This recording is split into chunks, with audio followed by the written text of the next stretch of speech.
Hello, I'm Jonathan Womack, and welcome to this edition of Community Insider as we bring you to Helping Hands Ministry with Miss Tammy Comfort. She is the minister leader of this wonderful ministry in McMinnville. You're going to find out more about the history of this wonderful organization and also how you can help on this edition of Community Insider. To cook whatever meal, let's just say we're going to make meatloaf. Whatever we make that night, the kids will help make it and they get to eat it. And when they leave to go home, they will get a bag that's got all the ingredients, everything they need from a measuring cup to a measuring spoon. They will have it in their bag so they can go home and make it. And then they will come back the next week and they will give a detail of how it turned out. If it turned out good, if they liked it, if their family liked it, or if their family didn't like it. So we're very excited about this new program.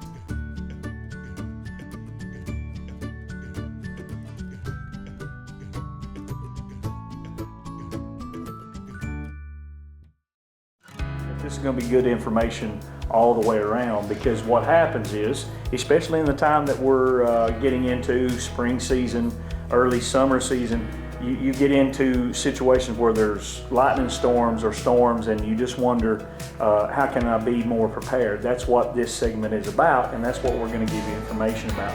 Now, we're actually coming from one of the main facilities. John, you have facilities in these different counties in our viewing area in almost every single county, right? Correct. There are offices in the main 4 counties, which is Warren, White, DeKalb, and Van Buren County.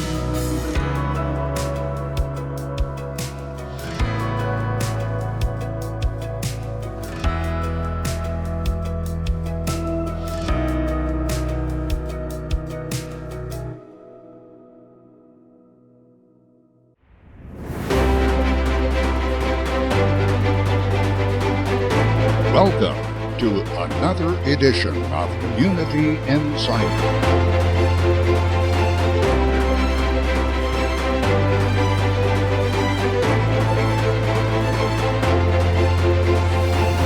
Join us as we travel Middle Tennessee, uncovering history and experiencing the adventure of unique stories and events coming to you inside your community.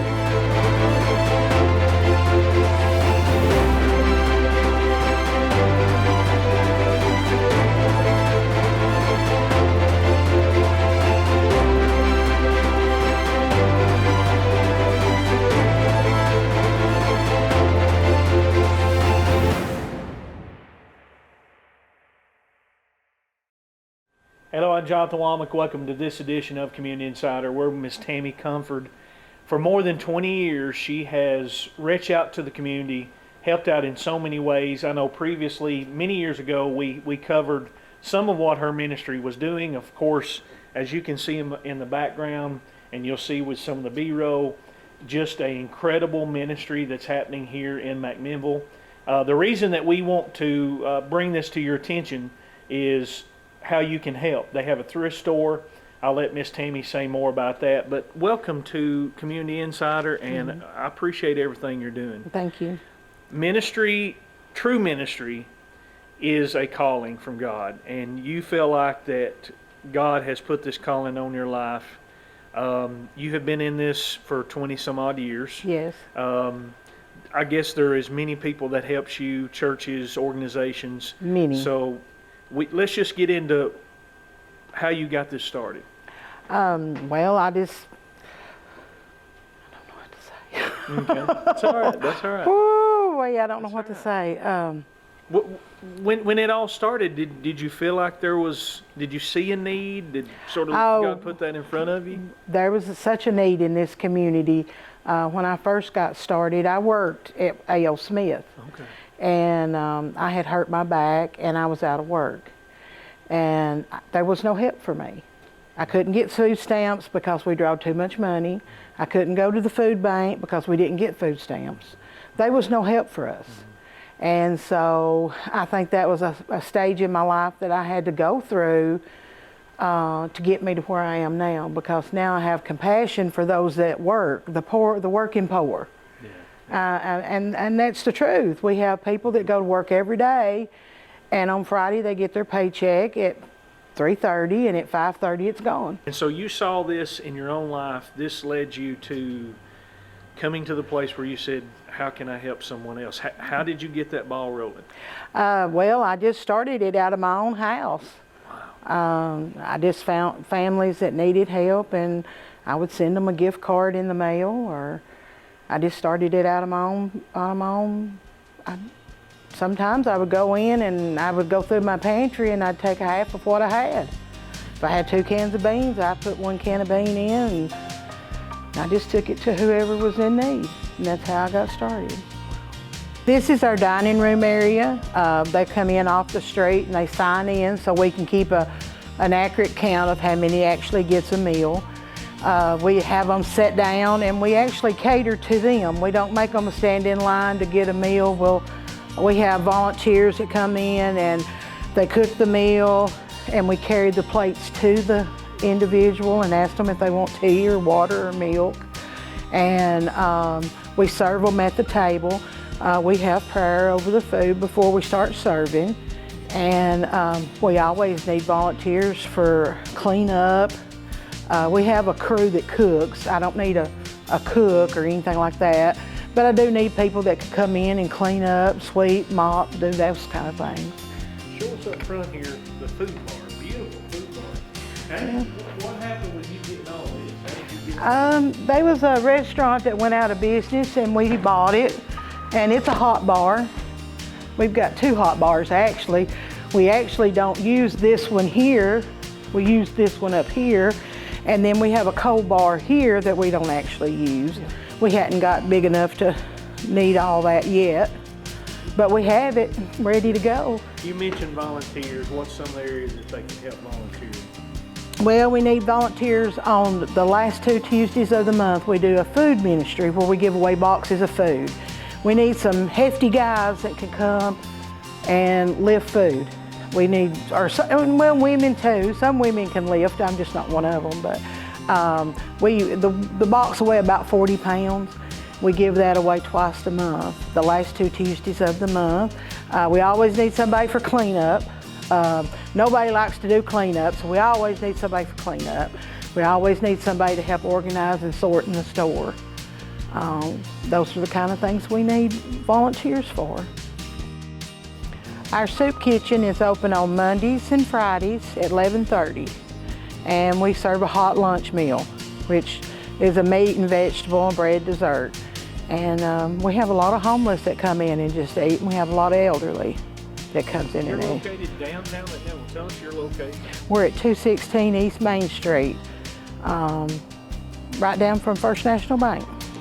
The homeless come, the elderly, we have a lot of elderly, and a lot of people that live in the high-rise come, and the people that live in the projects down below us walk up here. Most of them walk. How did you make this happen with this facility? Well, that would be Security Federal. They allowed us to rent for several years, and then they made it available for us to have a mortgage. Well, the thrift store is open on Thursday, Friday, and Saturday from 9 a.m. to 4 o'clock. And all the money we raise there funds this ministry. It pays the light bill, it pays the mortgage, it pays the girls that works in the store. It just funds this whole ministry, and the community has been so gracious to donate to us. And we need slightly used, not abused clothing and household items. And it just keeps growing and growing. This thrift store is called the Heavenly Closet, but the whole name is Helping Hands Ministries Heavenly Closet. We just couldn't get all that on the door. And the money that we raise here goes back to fund the ministry, everything we do, the soup kitchen, the food ministry, our child necessity programs, all the things that we do. We always need people to come in and organize, straighten up, sweep, clean, that kind of thing. We're open on Thursday, Friday, and Saturday from 9 to 4.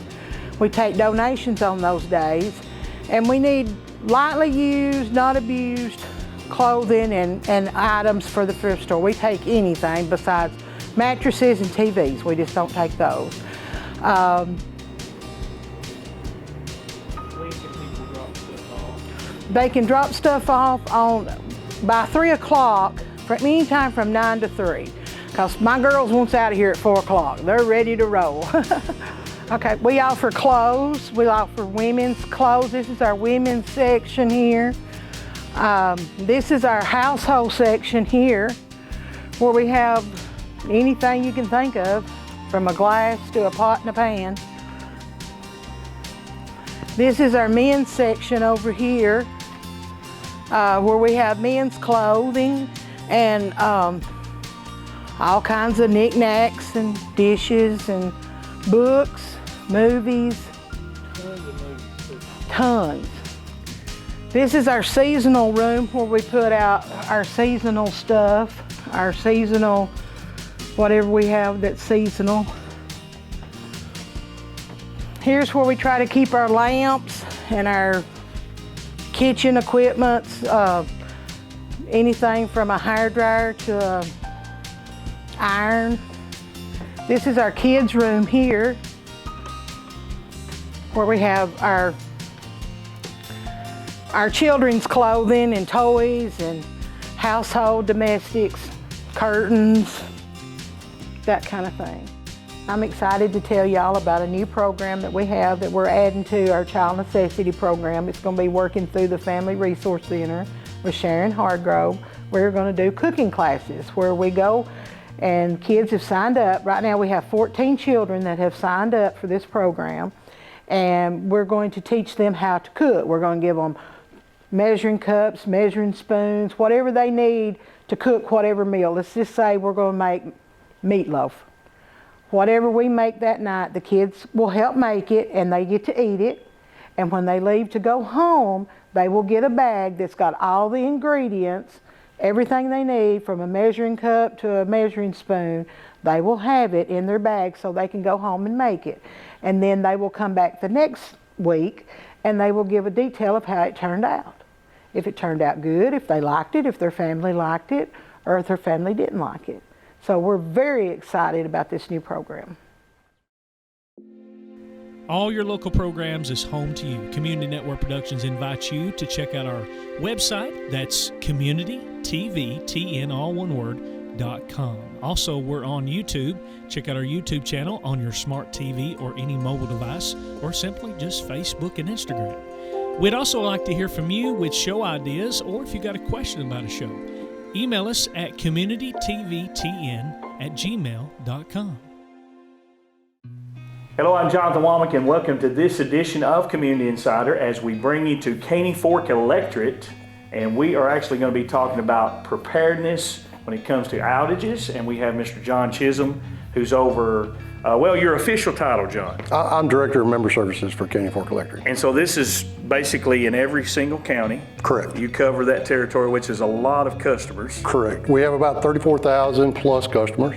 As you can see by our map, we serve 4 main counties, but total we serve 9 counties in total, 5 of those just being partial area. For you that's watching, there could be a chance that you're watching, you have another electrical service that supplies your power, but this is going to be good information all the way around, because what happens is, especially in the time that we're getting into spring season, early summer season, you get into situations where there's lightning storms or storms, and you just wonder, how can I be more prepared? That's what this segment is about, and that's what we're going to give you information about. Now, we're actually coming from one of the main facilities. John, you have facilities in these different counties in our viewing area in almost every single county, right? Correct. There are offices in the main 4 counties, which is Warren, White, DeKalb, and Van Buren County. All right, so some of y'all may have seen John around. You do a lot with community outreach and stuff with Correct. Caney Fork. I see you on pictures. And what is some of the ways that the public that may be watching, how can they find out more information of how y'all are trying to educate the public about safety? Well, we have a lot of different outreach programs. Of course, you can call our office direct. We do presentations for schools. We have safety presentations that we do for kindergarten through 6th grade. We also have some higher education levels that we do safety presentations for. But if we can get the younger viewers to understand that during an outage, you know, a down power line may or may not be energized. It may or may not have made contact in such a way that if you walked even close to that area, you could be subject to being hurt. So we try to train them to understand that, yeah, you know, electricity is something that we use every day and we take for granted that it's going to be there, but there is some dangers involved, especially during an outage, if those power lines are damaged or a transformer may be having some issues. So we want to try to make sure that they understand. We do a lot with seniors. We have different programs we do with them. So we try to get the word out as much as we can. We try to post to Facebook during outages. We try to put safety messages out there, or we try to put the information that the members need to know that if we're posting on Facebook, we pretty well know that there's an outage somewhere in the area. We are gradually working to try to get an outage map, so that way people can actually view and see that, you know, hey, my area has already been reported. People don't understand that, you know, during a major outage, you know, we're limited on phone lines, and so during major storms, it becomes a little bit of an issue, and we don't want them to feel like they're left out. We want to answer every call we can get to as soon as possible, but our main concern is making sure that they're safe and making sure that we can get power back on safely to them.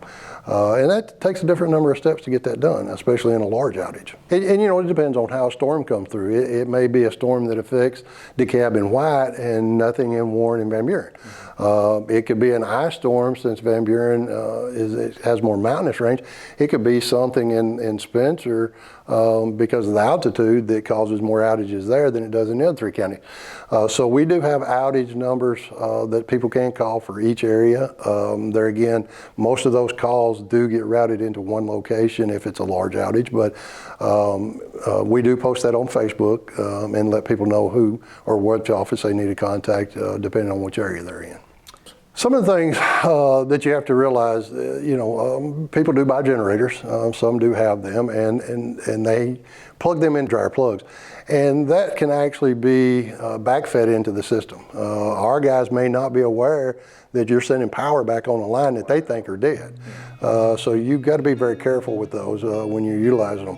The other thing is, you know, if the power's out at your house, driving around could cause some issues with blocking traffic if you know, we get into an area that a tree may be across the road that's taking down a power line, and 4 or 5 people are in line, you know, behind that tree, and we know people are traveling, and we know we're going to run into some of those issues. But the longer it takes for us to get the trucks in there to get the tree removed and get the lines back up, it's just that much longer that we have to deal with that outage. So, you know, if you're out, you know, it's a good idea just staying home and let us know you're out, and we will try to restore your services as soon as we can. John, what we have in the background is transformers. Correct.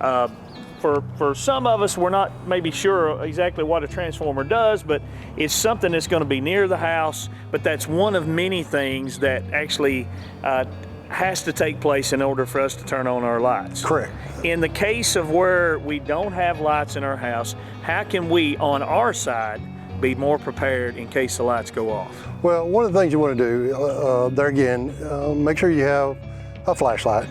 That's always good. If you get into the nighttime outage, have some type of lighting available.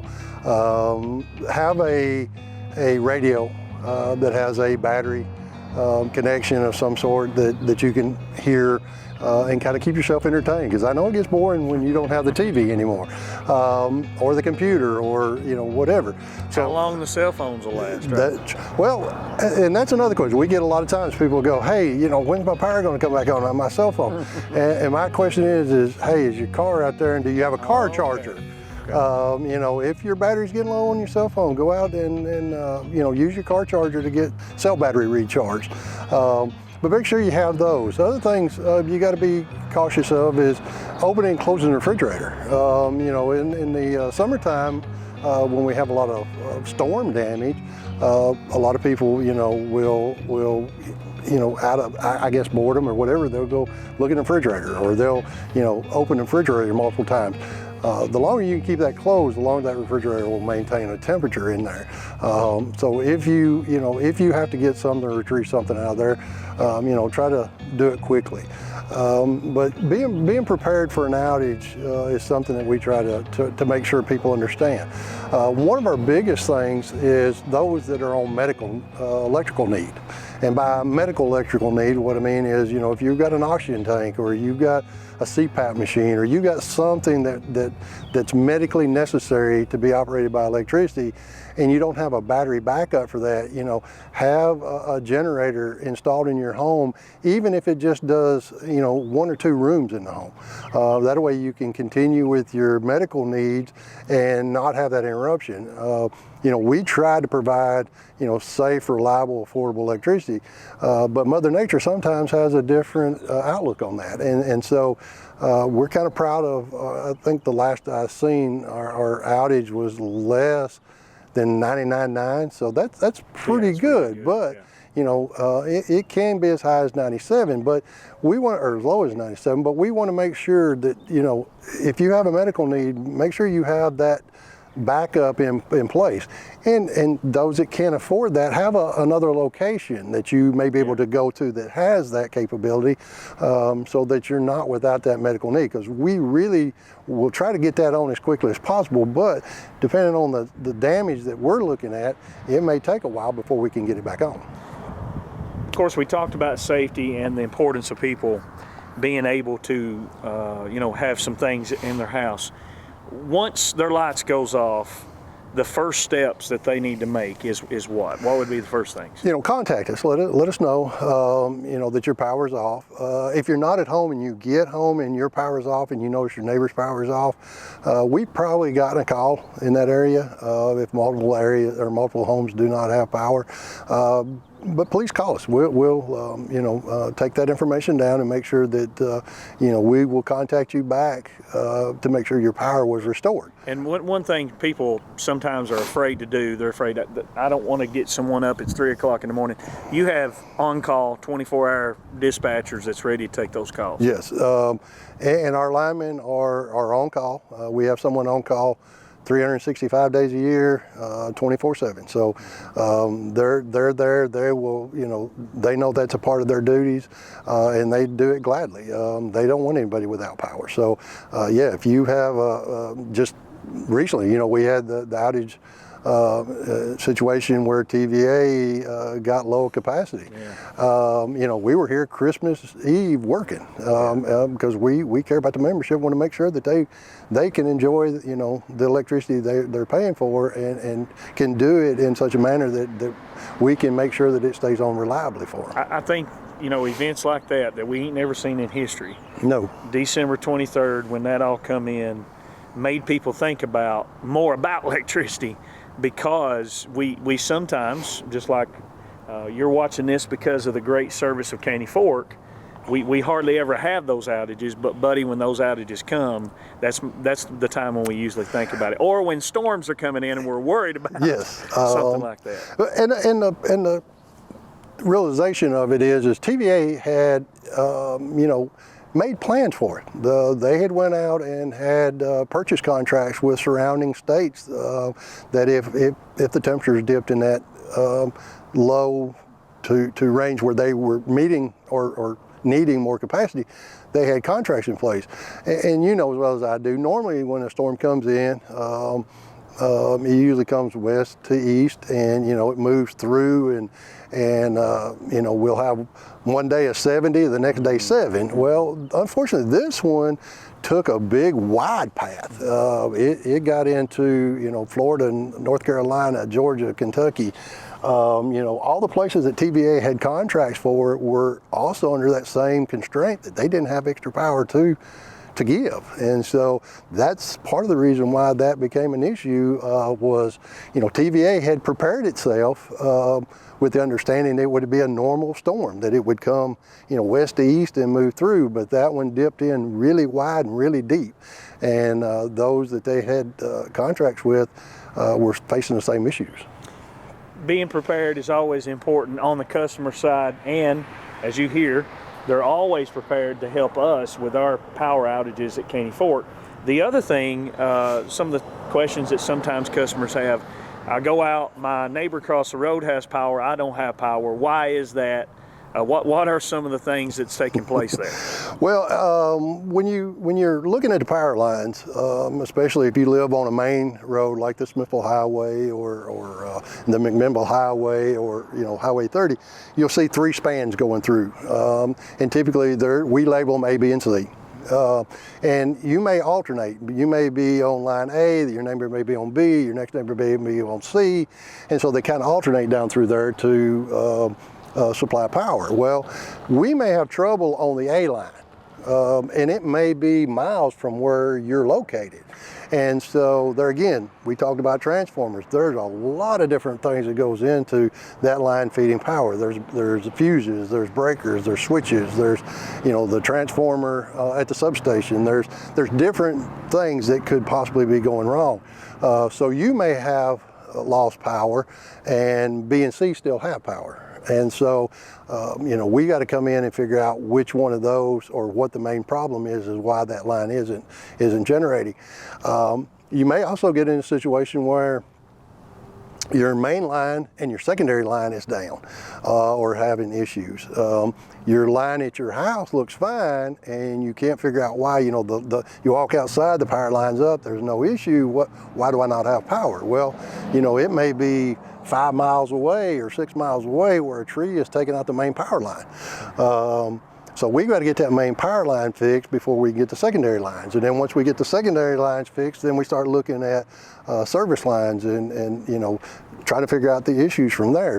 I just wrote an article the other day about, the kind of the same things we talked about, but I focused more on the generator side to make sure those that have a medical need for electricity have an understanding that what they need to do or what they need to look for to make sure that they have that 100% reliability.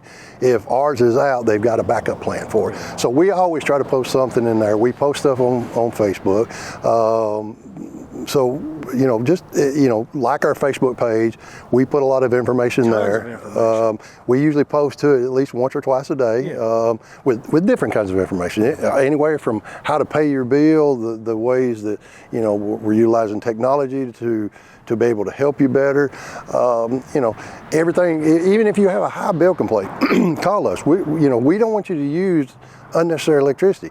If we can come out and help you figure out what's going on with it, we do that at no cost. It's a better relationship when we can help you, figure out what may be the issue there. So anything, all that, like you said, is on our website.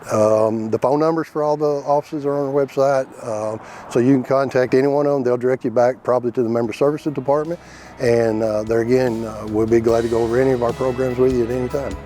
Misplaced the Tennessee Magazine, you can actually find that on the website too, which is pretty cool. Yes. Digital form. So Thank you for being a part of Community Insider, and like we said, that's what we want to find out, more information, how we can be better prepared in the community, and as we say always, we hope to see you inside your community.